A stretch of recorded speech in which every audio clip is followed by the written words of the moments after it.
আমি ছোট্ট একটা জীবনের গল্প বলা লোভ সামলাইতে পারি না, মাঝে মাঝে বলি। এটা ছিল 2015 সাল। আমি বরিশাল থেকে ট্যুর করে লঞ্চে এসেছি ঢাকায়। রাতে লঞ্চে চেপে ঢাকায় এসে নেমেছি সকালবেলা। সামার সিজন ছিল, খুব চোখ রাঙানো রোদ ছিল। আমি গাড়িতে ওঠার পরে কিছু দূর গিয়ে আমার গাড়ির চালককে বললাম, এখানে একটু থামো। সে বললো, স্যার সামনে ময়লার ভাগাড়। কোনো অসুবিধা নেই, আমি আবার সালাম দিচ্ছি, আসসালামু আলাইকুম। তখন তারা 4 জন একসাথে খুব জোরে জবাব দিল। জবাব দিয়ে জিজ্ঞেস করলো যে আপনি কেন এসেছেন, কি চান, আপনি কে? বললাম, আমি তোমাদের ভাই। কি ধরনের ভাই হলো? একেবারে তোমাদের খাঁটি এবং জাতি ভাই। স্যার মস্কারা করতে আসে, বলবে তাহলে কেন? বললাম যে তোমরা যে সমাজের হাত দাও, একটা দিন অন্তত তোমাদের হাতটা ধোয়ানোর সুযোগ নেই। বললেন, স্যার বুঝতেছি আপনি সিনেমা করার জন্য আসেন, সিনেমার শুটিং করতেছে। আমি বললাম, মোটেই না। আসলে কি চান আপনি? আমি বললাম, আসলেই হাত ধুইতে চাই। আজকে হাত না ধুইয়া কাউকে আমি ট্রাকে উঠতে দেবো না। একজন বললো যে এই গরমে তো এমনি পুড়ে যাচ্ছে, দেও। ওনার এত শখ, যখন হাত দেও আমিও দিচ্ছি। তো হাত প্রথম জন বাড়াই দিল, যে এত সময় আমার সাথে কথা বলেছে, ডায়ালগ করেছে। হাতটা পরিষ্কার করলাম, একটু বসা মজা করলাম, করে বললো কই সেকেন্ড কে আছে, একটু হাত বাড়াও। তো 4 জনের হাত ধোয়া শেষ হলো। বললো, এখন কি চান? বললাম, এখন এই খাবারের প্যাকেট গুলো না। ওগুলো আমাদের লাগবে না। আমি বললাম, ভাই বুঝতে পারছি, এখন তো দুনিয়া অনেক কিছু ঘটে, তোমরা বলে দাও কোনটা থেকে আমি খাবো। আগে আমি খাই, তারপরে তোমরা নিব। কয়দিন না খাইলে দেন লাগবে, আমার নিয়ে হাতে নিয়ে বললো, এই কথাটা আমাকে তীরের মতো আঘাত করেছে। বললো, আজকে বুঝলাম যে আমরাও মানুষ। কেন এই কথা বললেন? বলে, জি না, আপনারা তো আমাদেরকে সুইপার এবং মেথর হিসাবে গণ্য করেন, মানুষ হিসাবে গণ্য করেন। আমার চোখ দিয়ে পানি চলে এসেছে। বললো যে আমাদের থেকে আপনারা নিরাপদ দূরত্বে হাঁটেন, আমাদের গায়ের গন্ধ যদি আপনাদের লেগে যায়। আমি বললাম যে আমার মতো মানুষ যারা এই আচরণ করে তারা হলো ছোট লোক, আর তোমরাই বললা বিএপি। স্যার এই আর একটা কথা বললে না, আমরা বিএপি আর আপনি ছোট, আসলেই ছোট। কেউ যদি তোমাদেরকে এরকম বলে থাকে, নিশ্চয়ই বলে বলেই তো তোমরা বলছো, তাহলে সে মানুষ নয়। কারণ তোমরা কাজ 1-2-3 দিন বন্ধ করো, কেউ ঘর থেকে বেরোতে পারে, সবাই ঘরের মধ্যে বন্দী হয়ে অসুস্থ হয়ে, আর সেই তোমাদেরকে উপেক্ষা করে যে সমাজ, এরা মানুষ। ওরা কাঁদলো, অনেক কাঁদলো, আমিও কাঁদলাম এদের সাথে। ওরা কেঁদে কেঁদে তাদের গাড়িতে, আমি কেঁদে কেঁদে আমার গাড়িতে আমি চলে এসেছি। আমি আস্তে আস্তে আমার সঙ্গীদেরকে প্রশ্ন করলাম যে কোনো শিক্ষা এখান থেকে পেয়েছেন? বিশাল শিক্ষা পেয়েছি।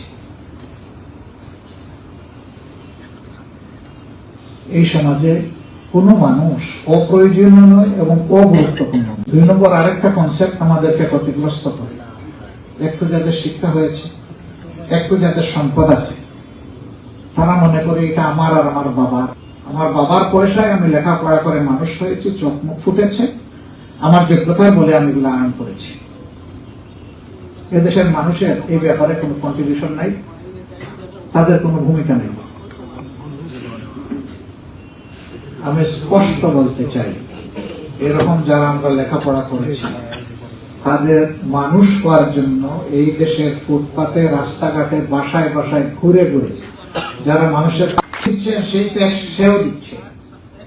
ওই বিকারের ট্যাক্স ট্রেজারিতে আলাদা করে রাখা হয় না, সমস্ত ট্রেজারির সাথে একাকার মিশে যায়। আপনি আমি যে প্রাইমারি স্কুলে পড়েছি, তার প্রত্যেকটা ইট, বালু, নুড়ি, সিমেন্ট, পানি, শ্রমিকের হাত, সবগুলার সাথে ওই ভদ্রলোকেরও ট্যাক্স শরীক আছে। আপনি তার দায়ে রান কিভাবে?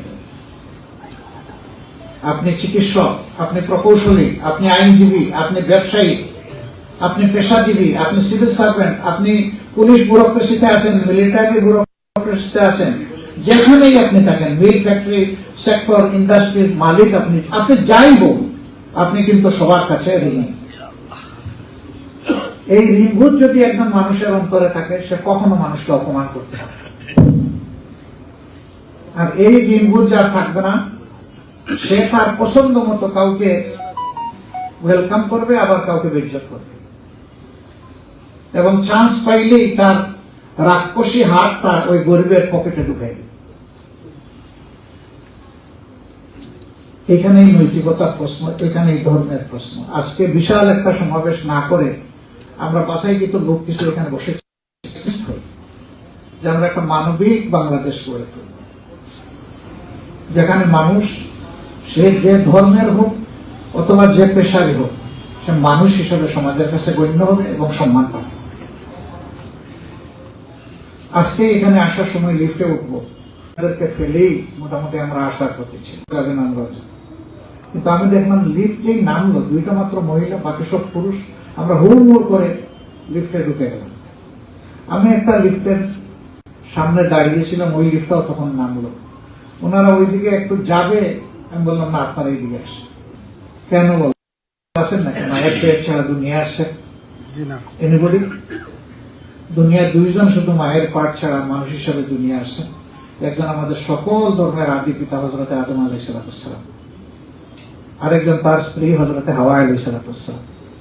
এই দুইজনকে আল্লাহ তাআলা স্পেশাল মেকানিজমে পয়দা করেছে, বাকি সবাইকে ন্যাচারাল মেকানিজমে দুনিয়া পাঠিয়েছে, এবং সবাই মায়ের পেট দিয়ে আসছে। শুধু ধর্মে কেন, আমরা লিঙ্গেও তো বৈষম্য।